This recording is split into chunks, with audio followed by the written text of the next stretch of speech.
살아있는 이게 뭐지? 골동품과 천 아니, 번째 이럴 수가! 상자. 여러분 안녕하십니까? 오늘 제가 여러분께 들려드릴 이야기는 솔직히 말씀드려 등골이 오싹해지는 이야기입니다. 살아있는 골동품과 천 번째 상자. 제목만 들어도 뭔가 심상치 않죠? 대체 무슨 일이 있었길래 사람이 골동품이 된다는 걸까요? 이 이야기는 단순한 괴담이 아닙니다. 여기에는 우리가 나이 들어가면서 쉽게 빠질 수 있는 함정, 바로 집착과 외로움에 대한 무서운 경고가 담겨 있습니다. 특히 은퇴 후 시간이 많아진 우리 세대 50대, 60대 분들이라면 한 번쯤은 취미 생활에 깊이 빠져본 경험이 있으실 겁니다. 골동품 수집, 우표 수집, 도자기 모으기. 이런 것들 자체는 나쁜 게 아닙니다. 하지만 그것이 집착이 되고 가족보다 더 중요해지고 결국 자신의 전부가 되어버린다면 조진사의 이야기가 바로 그런 위험성을 보여줍니다. 그는 평생 모은 재산으로 999개의 희귀한 보물을 수집했습니다. 하지만 1000번째를 채우려다가 그 과정에서 우리는 정말 중요한 교훈을 얻게 될 것입니다. 자, 그럼 지금부터 조선시대 한양의 큰 저택에서 벌어진 섬뜩하면서도 슬픈 이야기 속으로 함께 들어가 보시겠습니다. 준비되셨습니까? 때는 조선 후기 한양의 부촌. 조진사는 대대로 내려오는 거대한 재산을 물려받은 양반이었습니다. 그의 조상들은 고위 관직을 지냈고 땅도 많이 소유하고 있었죠. 하지만 조진사는 조상들과는 달랐습니다. 그는 관직에도 학문에도 관심이 없었습니다. 오직 한 가지에만 미쳐 있었죠.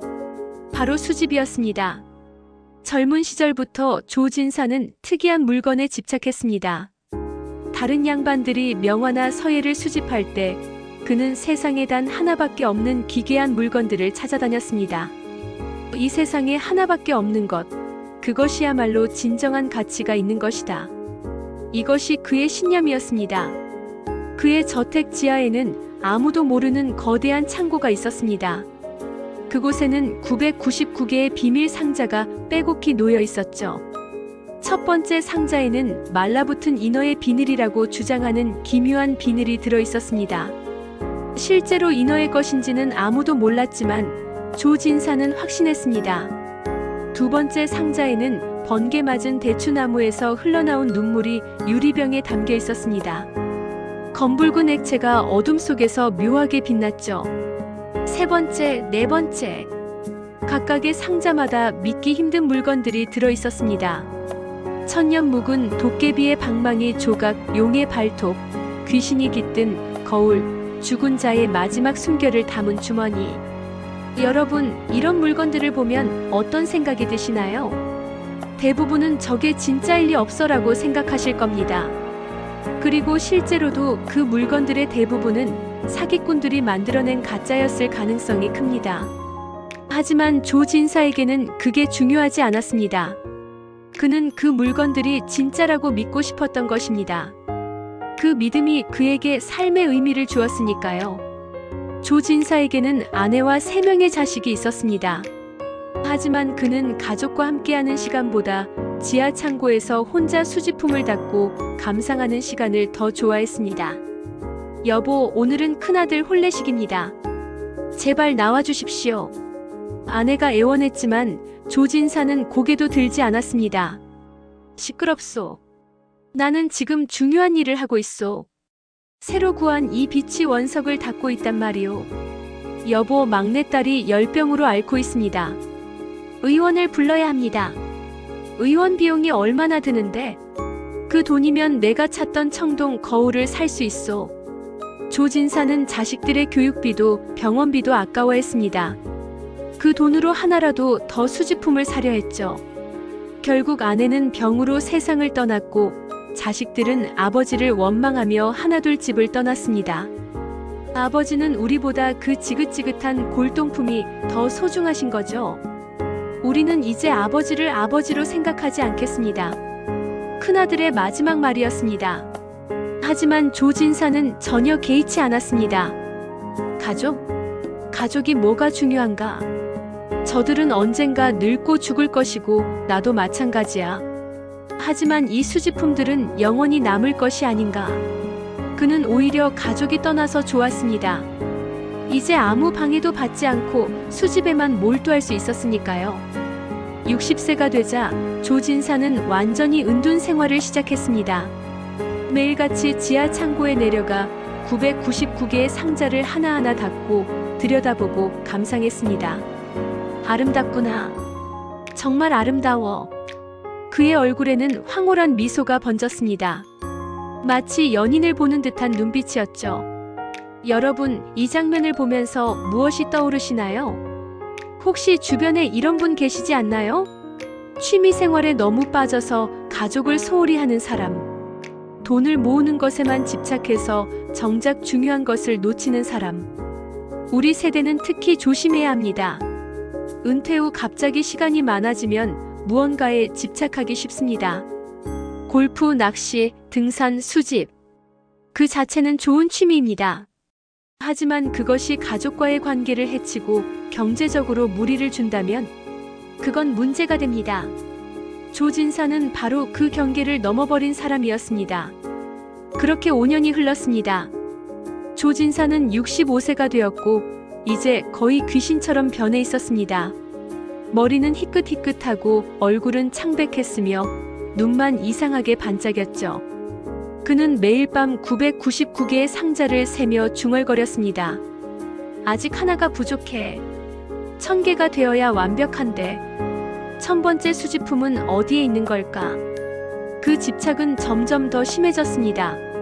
그러던 어느 날 밤, 저택 문 앞에 정체불명의 보따리 상인이 나타났습니다. 조진사님, 제가 특별한 물건을 가지고 왔습니다. 상인은 기묘한 미소를 지으며 말했습니다. 당신의 인생을 완성시킬 1000번째 수집품 말입니다. 조진사의 심장이 미친 듯이 뛰기 시작했습니다. 정말인가? 정말로 1000번째 수집품을 가져왔단 말인가? 네, 하지만 이것은 평범한 물건이 아닙니다. 세상에 단 하나밖에 없는 당신만을 위한 특별한 물건이죠. 얼마든지 주겠네. 내 전 재산을 줘도 좋아. 조진사는 흥분해서 소리쳤습니다. 하지만 상인은 고개를 저었습니다. 돈은 필요 없습니다. 대신 다른 대가를 치러야 합니다. 무엇이든 하겠네. 당신의 가장 소중한 기억을 주십시오. 조진사는 잠시 망설였습니다. 기억이라니. 그게 무슨 뜻인가? 당신의 인생에서 가장 소중했던 순간들의 기억입니다. 첫사랑의 기억, 자식이 태어났을 때의 기쁨, 아내와의 행복했던 추억. 그런 것들 말입니다. 조진사는 웃음을 터뜨렸습니다. 그것뿐이라면야. 나에게 그런 기억은 아무 쓸모가 없소. 수집품만 있으면 되지 기억 따위야 무슨 소용이 있겠소? 좋습니다. 그럼 매일 밤 자정, 당신의 기억을 하나씩 가져가겠습니다. 모든 기억이 사라질 때쯤 1000번째 상자가 완성될 것입니다. 그날 밤부터 기이한 일이 벌어지기 시작했습니다. 첫째 날 밤, 조진사는 잠에서 깨어나 이상한 느낌을 받았습니다. 뭔가 잊어버린 것 같은데. 뭐였더라? 거울을 보니 낯선 여자의 얼굴이 희미하게 떠올랐다가 사라졌습니다. 그것은 첫사랑이었던 여인의 얼굴이었지만 조진사는 이미 그것을 기억하지 못했습니다. 둘째 날 밤, 아내의 얼굴이 기억에서 사라졌습니다. 함께 살았던 30년의 세월이 마치 꿈처럼 희미해졌죠. 셋째 날, 넷째 날, 큰아들의 이름, 둘째 딸의 웃음소리, 막내의 첫걸음. 하나하나 소중한 기억들이 사라져갔습니다. 하지만 조진사는 개의치 않았습니다. 괜찮아, 괜찮아. 어차피 필요 없던 기억들이야. 중요한 건 1000번째 상자를 채우는 것뿐이지. 한 달이 지났습니다. 조진사의 지하 창고에는 텅 빈 1000번째 상자가 놓여 있었습니다. 그는 매일 그 상자를 바라보며 기다렸습니다. 언제쯤 채워질까? 언제쯤? 그의 머릿속에는 이제 수집품에 대한 집착밖에 남지 않았습니다. 어느 날 낯선 사람들이 저택을 찾아왔습니다. 아버지. 하지만 조진사는 그들을 몰라봤습니다. 누구시오? 나는 당신들을 모르는데 그들은 바로 조진사의 자식들이었습니다. 오랜만에 아버지를 찾아온 것이죠. 아버지, 저희가 누군지 정말 모르시겠어요? 큰아들이 애타게 물었지만 조진사의 눈빛은 텅 비어 있었습니다. 나는 누구였지? 당신들은 누구고? 자식들은 충격을 받았습니다. 아버지가 완전히 정신을 잃은 것처럼 보였으니까요. 아버지, 치료를 받으셔야 해요. 우리와 함께 가시죠. 하지만 조진사는 완강히 거부했습니다. 실소. 나는 여기를 떠날 수 없소. 1000번째 상자를 기다려야 하니까. 결국 자식들은 한숨을 쉬며 돌아갔습니다. 드디어 그날이 왔습니다. 정확히 100일째 되는 밤, 보따리 상인이 다시 나타났습니다. 조진사님 축하드립니다. 이제 1000번째 수집품이 완성되었습니다. 조진사는 흥분에 떨며 물었습니다. 정말인가? 1000번째 상자에 무엇이 들어가는 건가? 직접 확인하시죠. 상인은 조진사를 지하 창고로 안내했습니다. 1000번째 상자 앞에 섰을 때 조진사는 손을 떨며 뚜껑을 열었습니다. 그런데 상자 안은 텅 비어 있었습니다. 이게 무슨 장난인가? 비어 있잖소. 조진사는 분노하며 소리쳤습니다. 상인은 조용히 거울 하나를 꺼내 조진사에게 건넸습니다. 거울을 보십시오. 조진사가 거울을 들여다본 순간 그는 비명을 질렀습니다. 거울 속에 비친 자신의 모습은 텅 빈 눈동자를 가진 껍데기에 불과했습니다. 당신이 바로 1000번째 수집품입니다. 상인이 차갑게 말했습니다. 세상에 단 하나밖에 없는 자기 자신을 완전히 잃어버린 인간. 기억도 없고 정체성도 없고 사랑하는 사람도 없는 텅 빈 존재. 이것이야말로 가장 희귀한 수집품이 아니겠습니까? 조진사는 비틀거렸습니다. 아니. 이럴 수가. 당신은 평생 물건만 수집했습니다. 사람을 사랑하는 법은 배우지 못했죠. 가족의 소중함도 기억의 가치도 몰랐습니다. 그래서 결국 당신 자신마저 물건이 되어버린 겁니다. 그 순간 조진사의 몸에 이상한 변화가 일어났습니다. 피부가 점점 딱딱해지기 시작했습니다. 마치 나무처럼 도자기처럼 굳어가는 것이었죠. 으아! 조진사는 비명을 지르며 움직이려 했지만 이미 다리가 굳어 움직일 수 없었습니다. 몸 전체가 서서히 경직되어 갔습니다. 마지막으로 남은 것은 눈동자뿐이었습니다. 조진사는 눈동자만 살아있는 채로 자신의 창고 한가운데에 서 있는 인형이 되어버렸습니다. 상인은 조용히 미소를 지으며 사라졌습니다. 당신이 원하던 대로 영원히 수집품과 함께 있게 되었습니다. 축하합니다, 조진사님. 10년이 흘렀습니다. 조진사의 저택은 오랫동안 방치되어 있었습니다. 누구도 그 집에 들어가지 않았고 조진사가 어떻게 되었는지 아는 사람도 없었습니다. 그러던 어느 날 조진사의 자식들이 유산을 정리하기 위해 저택을 찾았습니다. 아버지가 돌아가신 지 10년이 됐어. 이제 이 집을 정리해야 해. 그들은 지하 창고로 내려갔습니다. 어머, 이게 다 뭐야? 999개의 상자가 빼곡히 놓여 있었고 그 한가운데에는 기묘한 인형 하나가 서 있었습니다. 이 인형 좀 봐. 정말 정교하게 만들어졌네. 눈동자가 진짜 같아.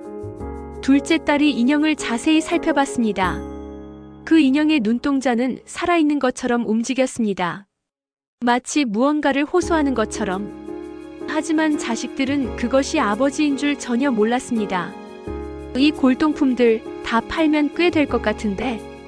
그래, 골동품 상인에게 연락해서 감정 받아보자. 며칠 후 골동품 상인들이 와서 물건들을 살펴봤습니다. 이 인형은 정말 희귀하군요. 조선시대 것으로 보이는데 보존 상태가 완벽합니다. 특히 이 눈동자. 마치 살아있는 것 같네요. 높은 가격에 팔릴 겁니다. 결국 조진사는 자신의 자식들 손에 의해 골동품으로 팔려나갔습니다. 그는 어느 부자 수집가의 저택으로 옮겨졌고 유리 진열장 안에 전시되었습니다. 밤낮으로 그는 그곳에 서 있어야 했습니다. 움직일 수도 말할 수도 죽을 수도 없이 오직 눈동자만 살아있는 채로 영원한 고독 속에서. 이것이 바로 조진사가 바라던 영혼이었습니다. 여러분, 이 이야기를 들으시고 어떤 생각이 드시나요? 소름이 돋으시나요? 아니면 뭔가 슬픈 감정이 드시나요?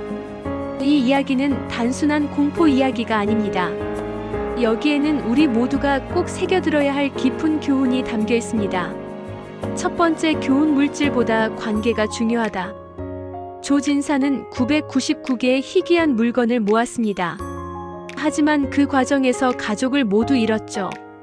여러분, 생각해 보십시오. 아무리 비싼 골동품도, 아무리 희귀한 수집품도 가족의 사랑을 대신할 수 없습니다. 우리 세대는 특히 이 점을 조심해야 합니다. 평생 일하느라 가족과 시간을 못 보내다가 은퇴 후에는 취미 생활에만 빠져서 또 가족을 소홀히 한다면 그것은 인생을 2번 낭비하는 것입니다. 골프채가 아무리 좋아도, 낚싯대가 아무리 비싸도 그것들은 여러분이 외로울 때 위로해주지 못합니다. 하지만 가족은 다릅니다. 자식은, 손주는, 배우자는 여러분의 마지막 순간까지 함께해줄 사람들입니다. 두 번째 교훈, 기억의 소중함. 조진사는 기억을 아무것도 아닌 것처럼 여겼습니다. 그래서 쉽게 포기했죠. 하지만 생각해 보십시오. 우리를 우리답게 만드는 것은 무엇입니까? 바로 기억입니다. 첫사랑의 떨림, 자식이 태어났을 때의 감동, 배우자와 함께 웃었던 순간들. 이런 기억들이 모여서 우리의 정체성을 만듭니다. 요즘 치매나 알츠하이머가 무서운 이유도 바로 이것 때문입니다. 기억을 잃으면 자기 자신을 잃는 것과 같으니까요. 그래서 우리는 지금 이 순간을 소중히 여겨야 합니다. 가족과 함께하는 시간, 친구들과 나누는 대화, 작은 일상의 행복들. 이것들이 모두 소중한 기억이 됩니다. 나중에 나이가 더 들어서 돌아볼 때 여러분을 따뜻하게 해줄 것은 은행 잔고가 아니라 이런 아름다운 기억들입니다. 세 번째 교훈, 집착의 위험성. 조진사의 문제는 수집 그 자체가 아니었습니다. 집착이 문제였죠. 취미 생활은 좋은 것입니다. 하지만 그것이 삶의 전부가 되어서는 안 됩니다. 특히 은퇴 후에는 조심해야 합니다. 갑자기 시간이 많아지면 무언가에 과도하게 빠지기 쉽습니다. 주식 투자, 도박, 게임, 과도한 쇼핑. 이런 것들이 적당하면 스트레스 해소가 되지만 집착이 되면 파멸로 이어집니다. 자신이 어떤 것에 과도하게 집착하고 있지는 않은지 항상 스스로를 돌아봐야 합니다. 네 번째 교훈, 진정한 경제적 존엄. 조진사는 엄청난 재산을 가지고 있었습니다. 하지만 그것을 어떻게 사용했나요? 오직 자기 만족을 위해서만 썼습니다. 가족의 행복을 위해서도, 사회를 위해서도 쓰지 않았죠. 진정한 경제적 존엄이란 무엇일까요? 단순히 돈을 많이 가진 것이 아닙니다. 그 돈을 의미 있게 사용하는 것입니다. 가족을 위해, 사회를 위해, 그리고 자신의 노후를 위해 균형 있게 사용하는 것.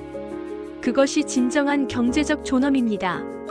조진사처럼 돈을 쌓아두기만 하고 의미 있게 쓰지 못한다면 그것은 종이 쪼가리에 불과합니다. 다섯 번째 교훈, 실질적인 노후 준비. 이제 실질적인 이야기를 해보겠습니다. 조진사의 실수를 되풀이하지 않으려면 어떻게 해야 할까요? 1. 균형 잡힌 취미 생활. 취미는 좋지만 가족과의 시간도 반드시 확보하세요. 일주일에 최소 23일은 가족과 함께하는 시간을 가지십시오. 2. 정기적인 가족 모임. 한 달에 한 번이라도 온 가족이 모이는 시간을 만드세요. 그것이 노년의 가장 큰 행복이 됩니다. 3. 기억 보존하기. 사진을 찍고 일기를 쓰고 가족들과의 추억을 기록하세요. 나중에 치매가 와도 이런 기록들이 큰 도움이 됩니다. 4. 적절한 소비. 취미 생활에 쓰는 돈은 전체 수입의 20%를 넘지 않도록 하세요. 나머지는 생활비, 저축, 가족을 위해 사용하십시오. 5.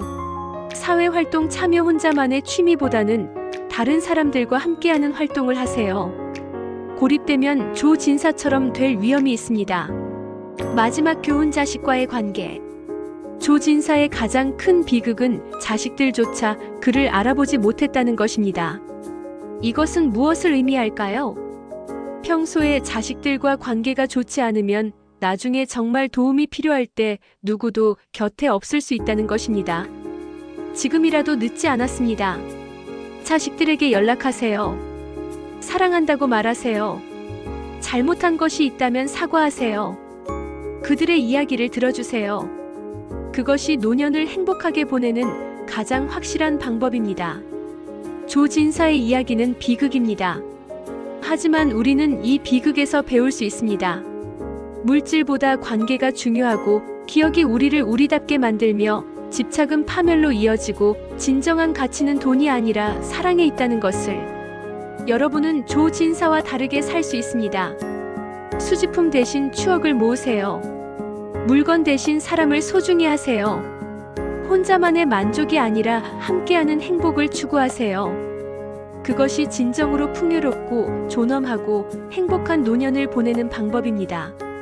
오늘 당장 가족에게 전화하세요. 사랑한다고 말하세요.